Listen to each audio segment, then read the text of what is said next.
unsportsmanlike. The three worst teams in the league don't get better chances than like the 10 to 12 after them. So basically what that means is there's no point of tanking to be the worst team in the league, because you actually get penalized by being the worst team in the league. They have the opportunity to give out discipline if they feel like a team is tanking. And the 3-2-1 is based on the number of ping pong balls that you have in the lottery drawing. Okay. So the three worst teams have 2 ping pong balls. 4 through 10 will get 3 ping pong balls, meaning more chances. And then after that, 9 and 10 get 2. The 9 and 10 seeds get 2, and the 7 and 8 seeds get 1. All right. Long story short, don't be the worst team in the league, because there's no benefit from it, and you can't be the worst team in the league in the top pick multiple years in a row, and you can't be top 5 3 years in a row. Hopefully, I did okay in explaining that. That's pretty good. Smalls, CC, did they fix tanking?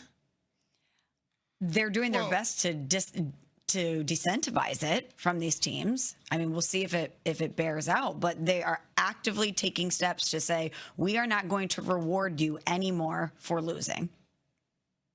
Man, did the Memphis Grizzlies get the old screw job, didn't they? I mean, they've got the Utah Jazz's pick next year as a result of the Jaren Jackson Jr. trade, but because Utah is picking in the top 5 this year, the highest that pick can be is 6th next year. And you're talking about somebody that is a defensive player of the year candidate every single season, a 20-point-a-night scorer in 3J. So, yeah, I understand why the Memphis Grizzlies were the lone dissenting team when it comes to the vote for the anti-tanking measures. Whether or not they fixed it remains to be seen. I like the fact that we have more teams involved. 16 of the 30 teams will be involved in the NBA draft lottery. So I think it's interesting to be able to give all of those different markets hope as they go into the summer.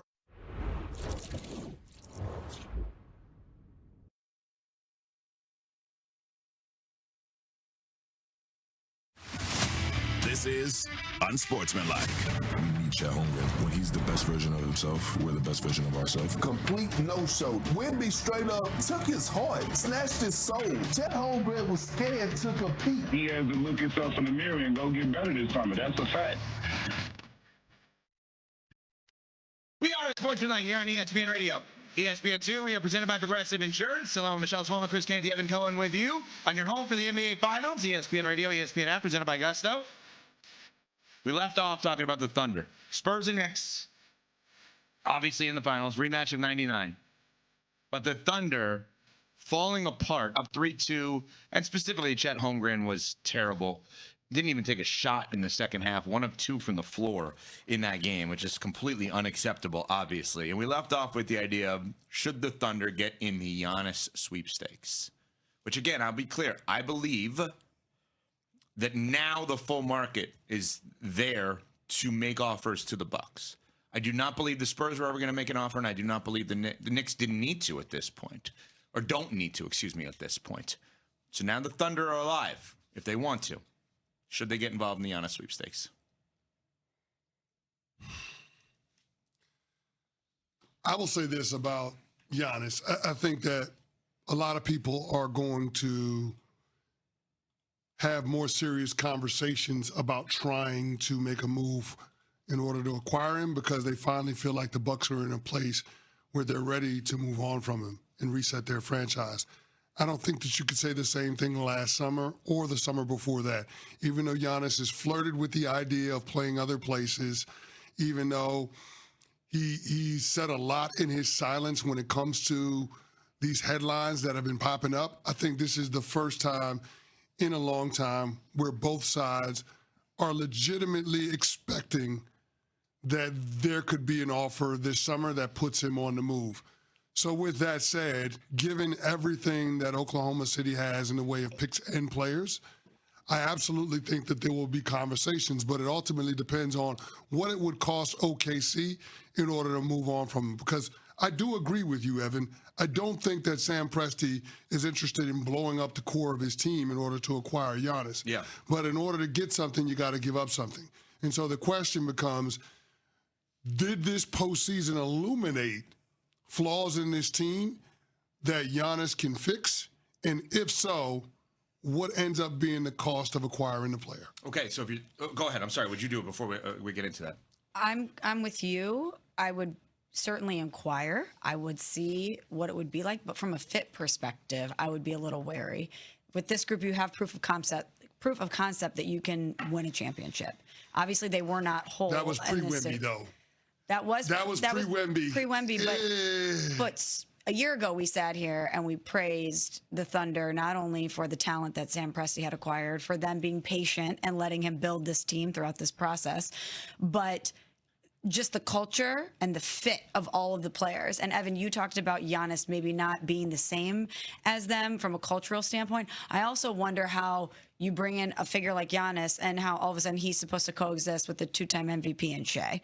And I'm not saying it couldn't work, but they would have to be very malleable in trying to figure out how to blend these two alphas together. Yeah, I think personality-wise, from what we know, what they allow us to see, right, I think Giannis fits way more with the Spurs than he does with the Thunder.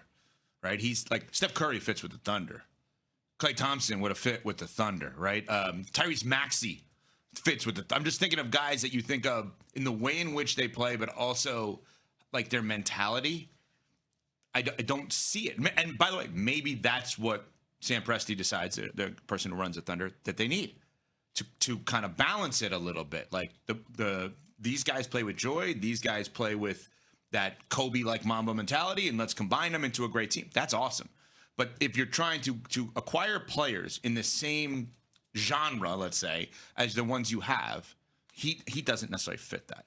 888-SAY-ESPN, 888-729-3776. Number to be a part of the show. Do the Thunder need to trade for Giannis and more pressure on them right now, Knicks or Spurs? Cardo in Raleigh at 99.9, The Fan, the home of the Carolina Hurricanes going up against the Golden Knights. And, of course, you'll see the games on ABC starting tomorrow night with the Stanley Cup Finals. Cardo. Go Canes, man. You already know it. Go Canes. My boy, E, that's why I'm going to call you Big E. You was off one, and then you came around. Okay. So, one, I want to say that, yeah, man. One, I want to say this right here. I think the most pressure is on the Knicks. And one thing I want to say, I just noticed by listening to you guys is this. I think we're in the Wemby effect. And the reason why I say this is this right here. It's because the three teams that we're talking about, you're talking about the Knicks, the San Antonio Spurs, and the Thunder. Mm-hmm. Each one of those teams could use Giannis or whatnot. So let's say hypothetically the Spurs win the championship. Now you're looking at a bidding war probably between the Knicks and the Thunder. Another thing, you guys keep talking about Giannis won't fit with the Thunder. It's clear and obvious. Thunder needs some dogs outside of Isaiah. I don't know how to pronounce his last Hartenstein. name. But, yes, they need some dogs. I feel if Giannis is paired with Chet over the summer or whatnot, I feel like sometimes, like, some guys have all the talent, but they need someone to put that battery in their back. And I feel like Giannis will put the battery in his back, man. Well, let's go there, and thank you for the phone call. CeCe, you played 11 years, okay, in the NFL. You won a title. You have more guys on the roster, so it's a little trickier. But do you sense that GMs and teams are better when they all kind of are made up similarly? Do you need counters to each other? Like, you guys along that defensive line with the Giants feel like you're all the same kind of sports personalities out there. Like, you wanted to rip people's hearts out there. We're not Mr. Nice Guys. No, you weren't. You weren't nice guys. I mean, certainly you do want to have chemistry. You know, there has to be a spirit of cooperation within the locker room.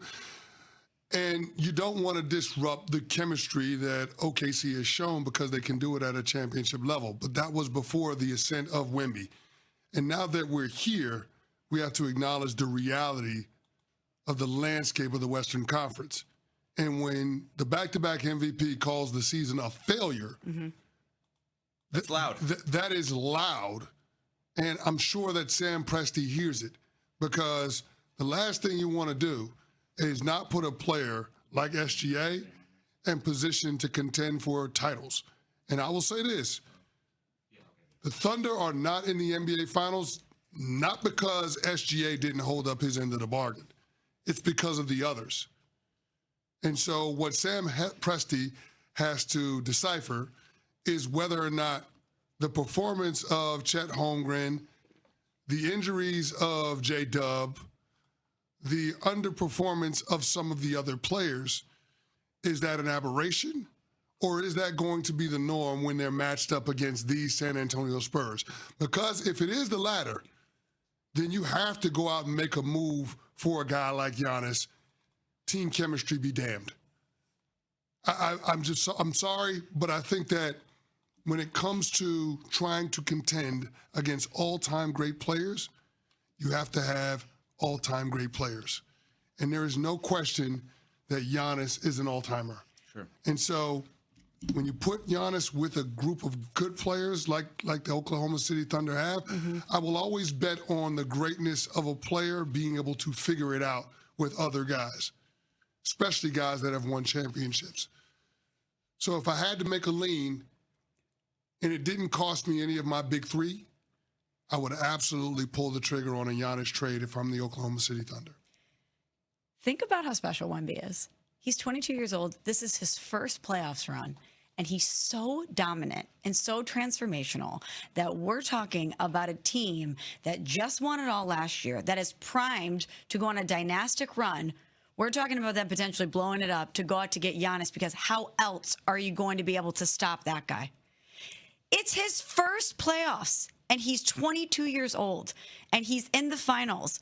And the entire NBA is trying to strategize and scramble and configure themselves in a way to say, how can we stop this? What do we have to do to stop this? Because he's not going anywhere. That's crazy when you think about it. Well, the team that Wemby and the Spurs are playing, the New York Knicks, have been sitting around for a while because they have destroyed everyone. They've won 11 games in a row heading into the NBA Finals Wednesday night here on ESPN Radio, presented by Gusto and on ABC television. And yet a future Hall of Famer still doesn't believe in their best player. We'll get to that next. We're on Sportsmanlike, presented by Progressive Insurance. Celebrating 30 years of